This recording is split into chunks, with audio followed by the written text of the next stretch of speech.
সত্যি কথা বলতে বন্ধুরা, আজকে এসেছিলাম আমরা তুর্কির ট্যুরিস্ট ভিসা আসলে কিভাবে করা যায়, কোথা থেকে করা যায়। আমি তো এর আগে অনেকবার করেছি। তো আজকে এখানে এসেছিলাম একটা কাজে। তো ভাবলাম যে তুর্কি নিয়ে আপনাদের অনেক আগ্রহ কিন্তু রয়েছে, তুর্কির ভিসা কিভাবে করা যায়, বিশেষ করে ট্যুরিস্ট ভিসা নিয়ে কিন্তু ব্যাপক আগ্রহ কিন্তু সবার মধ্যে রয়েছে। কারণ আপনারা জানেন যে তুর্কি এত ভালো একটা দেশ, যেখানে আপনি অ্যাজ এ ট্যুরিস্ট হিসাবে গেলে আপনার সারা জীবন মনে রাখার মতন একটা জায়গা হবে। তো তুর্কি ট্যুরিস্ট ভিসা করার জন্য কি কি ডকুমেন্টস লাগে এই বিষয়ে আমি আজকে বিস্তারিত কথা বলবো। পাশাপাশি তুর্কি ট্যুরিস্ট ভিসা, বিশেষ করে যারা কাতারে রয়েছেন, কাতারে তুর্কি ট্যুরিস্ট ভিসা কোথা থেকে করে সেই জায়গাটাও কিন্তু আমি আপনাদেরকে একটু দেখানোর চেষ্টা করব। আসলে সেইভাবে স্পেসিফিক আমি বলতে পারছি না। আমার পিছনের যে বিল্ডিংটা দেখতে পাচ্ছেন, এখানেই কিন্তু তুর্কির ভিসা সেন্টার। তো এখান থেকে আপনারা কিন্তু ডকুমেন্ট সাবমিট করে দেন আপনারা ভিসাটা কিন্তু পেতে পারেন। তো বন্ধুরা, আজকের ভিডিওটা হবে মূলত এটা নিয়ে, তুর্কির ভিসা কিভাবে পাওয়া যায়, সহজে তুর্কির ট্যুরিস্ট ভিসা কিভাবে পাওয়া যায় সেই বিষয়ে কথা বলবো। ফার্স্টে আমি জানাবো তুর্কির ট্যুরিস্ট ভিসা পেতে কি কি ডকুমেন্টস লাগে। তারপর আমি বলবো যে এই ট্যুরিস্ট ভিসাটা যদি আপনি পান, এই ভিসাটাকে কাজে লাগিয়ে আপনি কি কি আরো সুবিধা পাবেন এবং এই ভিসাটা পাওয়ার মাধ্যমে আরো কি কি করা সম্ভব, এই বিষয়ে কিন্তু এই ভিডিওতে বিস্তারিত থাকবে। তো ভিডিওটা প্লিজ কেউ টানবেন না। আমি মনে করি যে যারা তুর্কি যেতে আগ্রহী তাদের জন্য এটা খুবই ইনফরমেটিভ একটা ভিডিও হবে।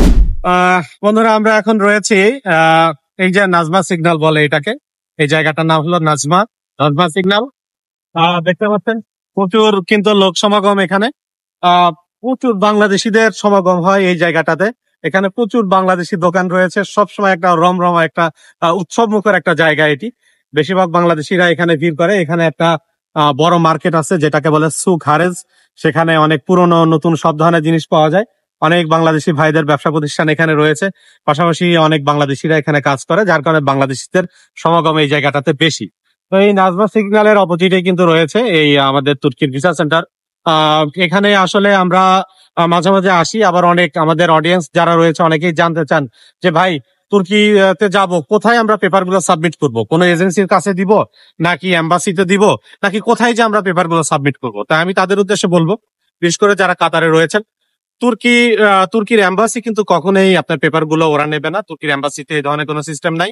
তুর্কির এম্বাসির মনোনীত একটা ভিসা সেন্টার আছে, সেখানেই কিন্তু সমস্ত ডকুমেন্টস ওরা সেখানে সমস্ত ডকুমেন্টস গুলো ওরা কিন্তু সবাইকে জমা দিতে হয়, ওরা কালেক্ট করে দেন ওরা তারপরে এম্বাসিতে ওইগুলো সাবমিট করে। এবং আপনার পাসপোর্ট ডেলিভারি এবং পাসপোর্ট আপনি উইথড্র করবেন সব কিন্তু এই ভিসা সেন্টার থেকেই। আপনাকে কিন্তু তুর্কির এম্বাসিতে কখনোই যেতে হবে না। তো আমরা সেখানে রয়েছে একদম তুর্কির ভিসা সেন্টারের সামনে দাঁড়িয়েই, এবং পিছনে রয়েছে আমাদের সেই নাজমা সিগন্যাল, এবং এই সিগন্যালের পাশেই দাঁড়িয়ে কিন্তু আমরা ভিডিওটা শুট করছি। তো বন্ধুরা, আর কথা না বাড়িয়ে এখন আপনাদেরকে জানিয়ে দেবো তুর্কির ট্যুরিস্ট ভিসা পাওয়ার জন্য আসলে আমাদের কি কি ডকুমেন্টস দরকার। বন্ধুরা, আপনারা জানেন যে তুর্কি একটি খুবই উন্নয়নশীল একটা দেশ এবং ট্যুরিস্ট ফ্রেন্ডলি দেশ। প্রতি বছর লক্ষ লক্ষ ট্যুরিস্ট কিন্তু সেখানে যেয়ে থাকে, যার কারণে তুর্কি সবসময় ট্যুরিস্টদেরকে ওয়েলকাম করে। কিন্তু আপনি যখনই আপনার কাছে কিন্তু প্রপার ডকুমেন্টস যদি না থাকে, ওদের যা ক্রাইটেরিয়া যেটা রয়েছে সেই অনুযায়ী ডকুমেন্টস না দিতে পারলে কিন্তু বিশেষ করে আমাদের বাংলাদেশি পাসপোর্ট হোল্ডার মানে হোল্ডার যারা আমরা রয়েছে, তাদের জন্য ভিসা পেতে একটু কষ্ট হয়ে যায়। তো কি কি ডকুমেন্টস লাগবে সেটা ফার্স্ট আগে বলি। প্রথমে লাগবে হচ্ছে, যারা কাতার থেকে বা মিডল ইস্টের অন্যান্য দেশ থেকে যারা যাবেন, সৌদি আরব, বাহরাইন, দুবাই, এই সকল দেশ থেকে যারা যাবেন, আপনাদের যে আইডি যেটা রয়েছে, আকামা যেটা রয়েছে, এটা লাগবে। এটা মিনিমাম 3 মাস মেয়াদ থাকতে হবে। মিনিমাম আপনার আকামা বলেন বা আইডি যেটাই বলেন, এটা মেয়াদ থাকতে হবে মিনিমাম 3 মাস। এরপরে আপনার লাগবে হচ্ছে ভ্যালিড পাসপোর্ট, যেটার মেয়াদ থাকতে হবে কমপক্ষে 6 মাস।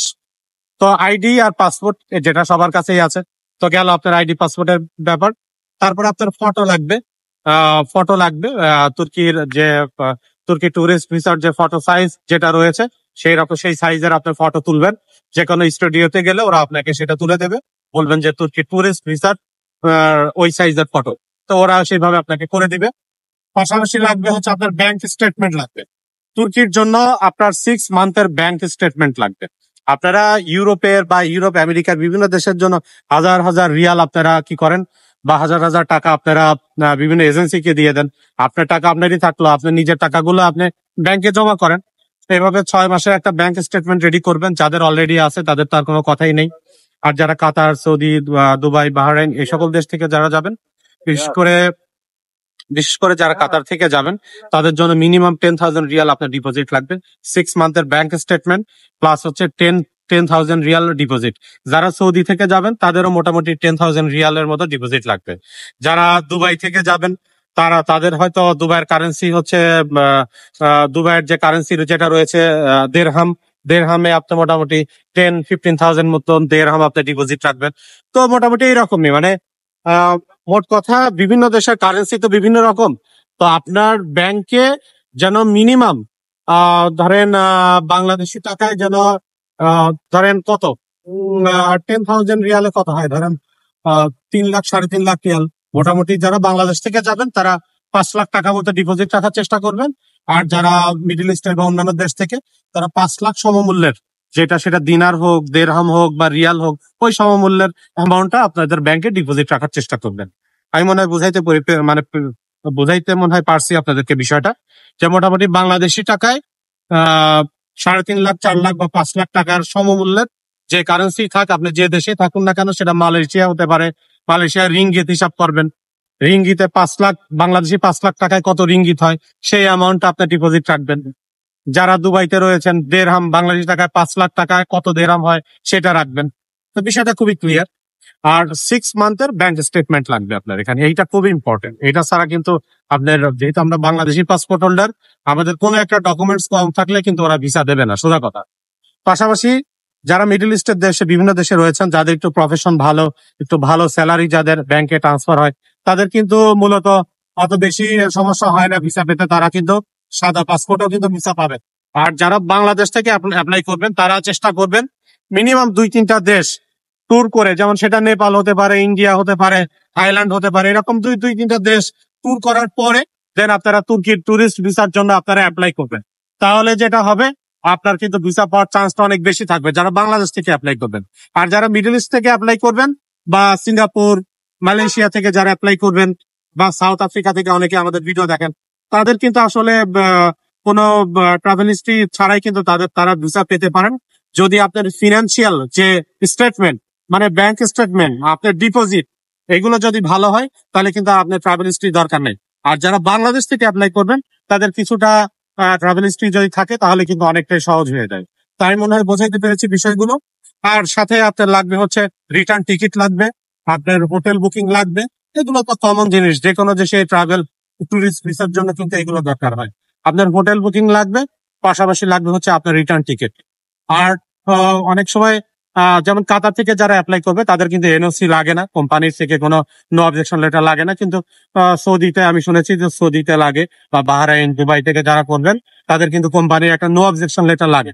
মানে জাস্ট শুধু কোম্পানি থেকে একটা কোম্পানির যে লেটার প্যাড যেটা রয়েছে, কোম্পানির যে প্যাডে আপনারা লিখে আনবেন যে আপনার কোম্পানি থেকে আপনাকে এনওসি দিচ্ছে যে আপনি ট্যুরিস্ট ভিসাতে তুর্কিতে যেতে পারবেন। সেখান থেকে ব্যাক করে এসে আবার আপনি কাজে যোগদান করবেন। এইভাবে আপনি সুন্দরভাবে একটা এনওসি, নো অবজেকশন লেটার, আপনি আপনার কোম্পানি থেকে বানিয়ে নেবেন। তো এটা খুবই সিম্পল, আশা করি আপনারা সবাই এটা করতে পারবেন। তো এটাই মূলত আপনাদের বেসিক ডকুমেন্টস।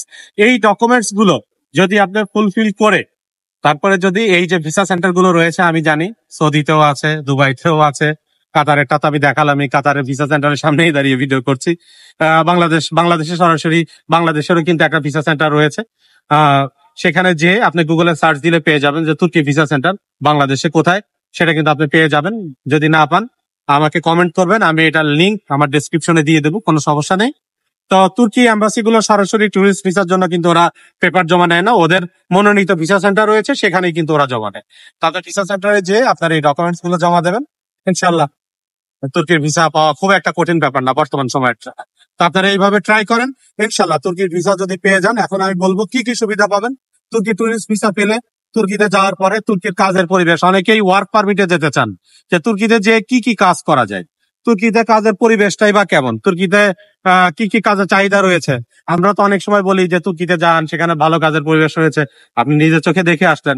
আর যদি ভাগ্য ভালো থাকে, অনেক বাংলাদেশি কোম্পানি সেখানে বর্তমানে হয়েছে, আগে খুব একটা ছিল না, এখন অনেকেরই কিন্তু কোম্পানি সেখানে আছে। অনেকে তুর্কিতে ফ্ল্যাট কিনছে, অ্যাপার্টমেন্ট কিনছে, কমার্শিয়াল স্পেস কিনে বড় মার্কেটের মালিক তারা এখন, অনেক রেস্টুরেন্টের মালিক, এরকম অনেক আছে। তাদের সাথে কারোর সাথে যোগাযোগ করে যদি আপনি একটা ওয়ার্ক পারমিট তুর্কিতে আপনি ট্যুরিস্ট, অ্যাজ এ ট্যুরিস্ট হিসাবে থাকা অবস্থায় যদি ম্যানেজ করতে পারেন, নিজের ওয়ার্ক পারমিট নিজেই যদি করে আসতে পারেন, তাহলে তো আলহামদুলিল্লাহ খুবই ভালো। আপনি দেশে ব্যাক করলেন, ব্যাক করে এসে পরে ওয়ার্ক পারমিট নিয়ে আপনি আবার নতুন করে আবার তুর্কিতে আপনি অ্যাজ এ ওয়ার্কার হিসাবে আবার আপনি চলে গেলেন। তো আপনার হাতে অনেকগুলো অপশন থাকবে তখন। আর সবচেয়ে বড় কথা, নিজের চোখে আপনি দেখে আসতে পারলেন যে এখানে কত টাকা স্যালারি দেয়, মানুষের সুযোগ সুবিধা কেমন, এখানে আসলে কেমন হবে। যে দেশ নিয়ে আপনি এত স্বপ্ন দেখছেন সেটা নিজের চোখে যদি দেখে আসেন, এটা আমি মনে করি আরো ভালো হয়। অনেকে বলবেন যে তুর্কি ট্যুরিস্ট ভিসাতে যে কি সেখানে কাজ করা যায়? না ভাই, কোনো দেশে ট্যুরিস্ট ভিসাতে যে কাজ করা যায় না। যদি আপনার ট্যুরিস্ট ভিসাকে ওয়ার্ক পারমিটে কনভার্ট করতে পারেন, তখনই শুধু আপনার কাজ করতে পারবেন। এছাড়া কিন্তু অ্যাজ এ ট্যুরিস্ট হিসাবে গেলে আপনি কাজ করতে পারবেন না, পুলিশে ধরলে কিন্তু সমস্যা হবে। তো আমি সবকিছু ওপেনলি বলে দিলাম। ইনশাল্লাহ আপনারা অনেকটাই ক্লিয়ার হবেন। আরো কোনো প্রশ্ন থাকলে কমেন্টে জানাবেন, ইনশাল্লাহ সবার কমেন্টে রিপ্লাই দেওয়া হবে। আপনারা এমন কোনো কমেন্ট করবেন না যেটা অরুচিকর, কোনো কমেন্ট করবেন না প্লিজ। কারণ আমরা নিজেরা ভিসা ব্যবসা করি না, কোনো দালালি বাটপারি এগুলোর সাথে আমরা নাই। আমরা জাস্ট শুধু একজন কন্টেন্ট ক্রিয়েটর। এই জন্য উল্টাপাল্টা কমেন্ট দেখে অংশ মন খারাপ হয়ে যায়, কাজের প্রতি অনীহা চলে আসে। যার কারণে সবাই আপনারা পজিটিভ কমেন্ট করবেন। ইনশাল্লাহ আমি এরকম আরো ইনফরমেটিভ ভিডিও নিয়ে আপনাদের সামনে হাজির হব। ইনশাল্লাহ নেক্সট ভিডিওতে আপনাদের সাথে আবার দেখা হবে, নতুন কোনো দেশ নিয়ে, নতুন কোনো তথ্য নিয়ে। সে পর্যন্ত সবাই ভালো থাকবেন, আমাদের জন্য দোয়া করবেন। মাগরিবের আজান হচ্ছে, আমরা এখন সবাই নামাজে যাব। আমাদের সবার জন্য আপনারা দোয়া করবেন, আমরা আপনাদের জন্য দোয়া করি। সবাই ভালো থাকবেন। আসসালামু আলাইকুম।